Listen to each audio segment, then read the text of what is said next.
produit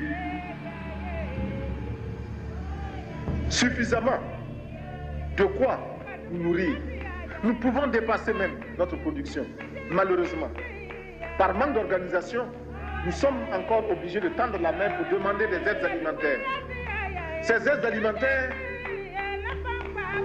qui nous bloquent, qui nous inspirent, qui installent dans nos esprits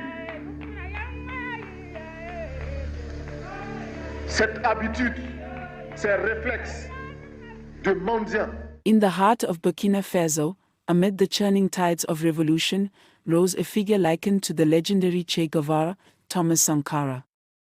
This Burkinabe luminary, who dabbled in communist ideologies and was swept up in Pan-African fervor, tread the corridors of power from 1983 to 1987, imprinting the annals of history with his audacious strides. From the walls of a military academy, young Sankara gleaned left-leaning political convictions that would, in time, become the cornerstone of his leadership. He was elevated to the lofty position of Prime Minister in January 1983 but soon felt the weight of his crown. Disagreements with the existing regime landed him behind bars, but destiny had other plans. The relentless Blaise Compaoré and his squadron, fueled by a fierce loyalty to Sankara, orchestrated a daring coup that saw the rebirth of Sankara as the nation's president in August 1983. And what a presidency it was! In a whirlwind 4 years, Sankara danced with revolutionary reforms. From championing women's rights and leading the crusade against deforestation to building the nation's infrastructure and championing a life of simplicity, even cutting down the lofty salaries of government officials. His tale, however, met a tragic end in 1987, ambushed in a meeting by those who feared his ideals. Compaoré, once his staunch supporter, then shadowed the nation as its dictator. On a cold day in December 1949, the winds of Yoko, in French Upper Volta, whispered tales of a newborn, Thomas Isidore Noël Sankara. Cradled in a devout Roman Catholic home, Thomas was the third beacon among 10 shining lights born to Joseph and Marguerite Sankara. His roots were diverse, with his father boasting a blend of Mossi Fulani heritage and his mother emanating pure Mossi traditions. Gawa, with its rustic charm, saw young Thomas grow, nurtured under the protective gaze of his father, an auxiliary gendarme. The luxuries of a brick house atop a hill, courtesy of his father's rare employment with the colonial state, made their days comfortable. Though the corridors of Bobo Dioulasso Primary School echoed with his prowess in math and French, and the church bells resonated with his devoutness, life had other plans. Initially swayed by the allure of priesthood, a twist of fate led him to the secular gates of Lycée Ouezine Coulibaly in the bustling heart of Bobo Dioulasso.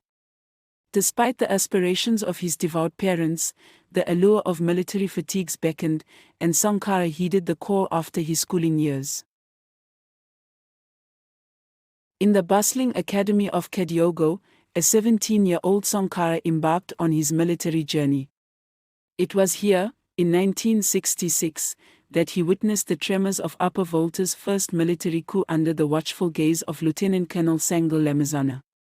By 20, Sankara had set his sights further afield, moving to Antsirabe, Madagascar. The island was in tumult, with a powerful student-worker revolt that eventually toppled the government. As he delved into diverse subjects from agriculture to standard military practices, the seeds of revolution were sown. A detour to a parachute academy in France immersed him deeper into the world of left-wing politics. By 1974, Sankara's valor was put to the test during a border war with Mali, establishing him as a force to be reckoned with.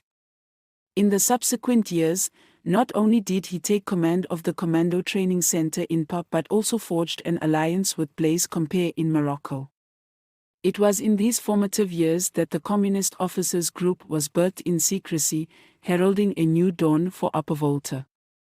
The winds of change brought Sankara into the political limelight in 1981, as the Minister of Information. Renowned for his unique style, he chose 2 wheels over 4, cycling to work daily. An advocate for free press, he established a new paradigm of governance. Yet, power dynamics are never stable. 1983 saw him ousted and imprisoned, but Compare, an old ally, rose in defiance. A coup ensued, and by its conclusion, a 33-year-old Sankara was christened President of the nation.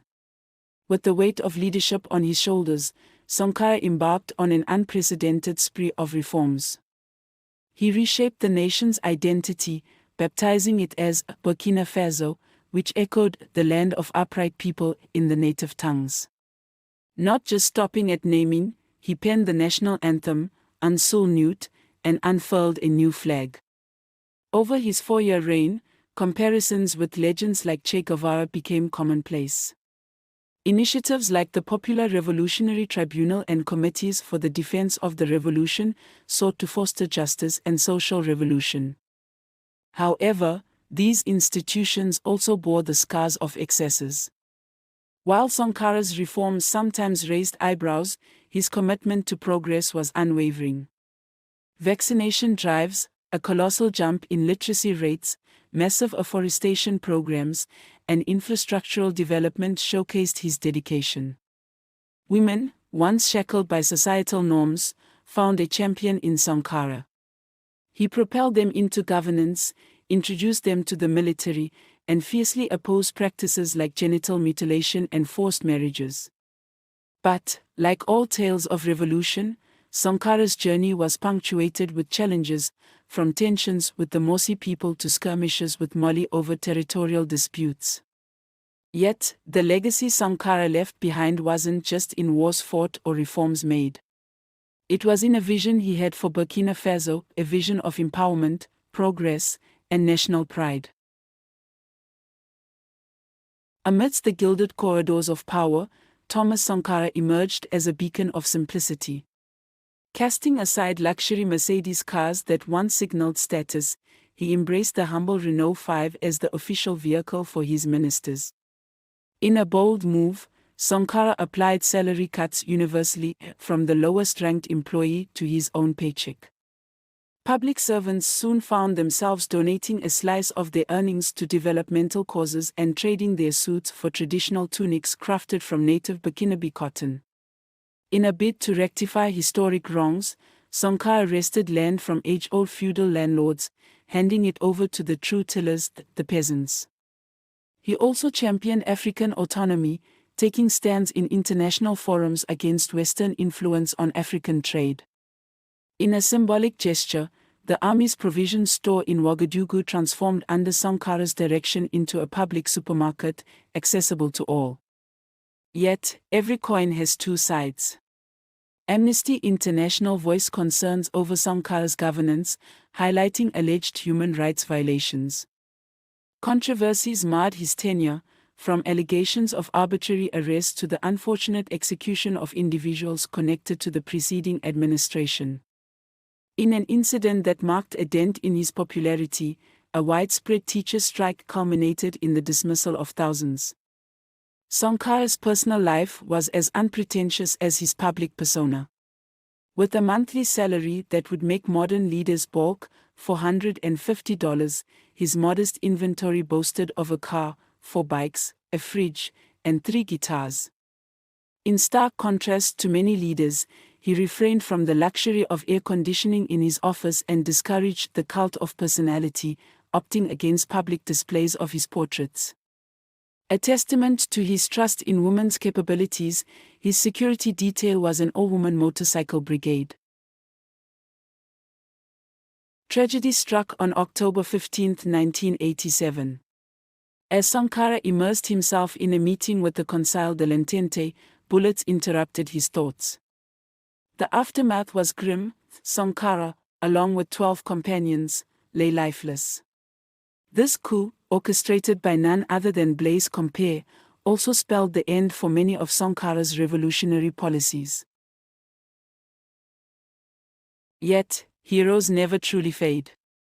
2007 saw global commemorations honoring Sankara, spanning from Burkina Faso to the distant shores of Canada and the USA.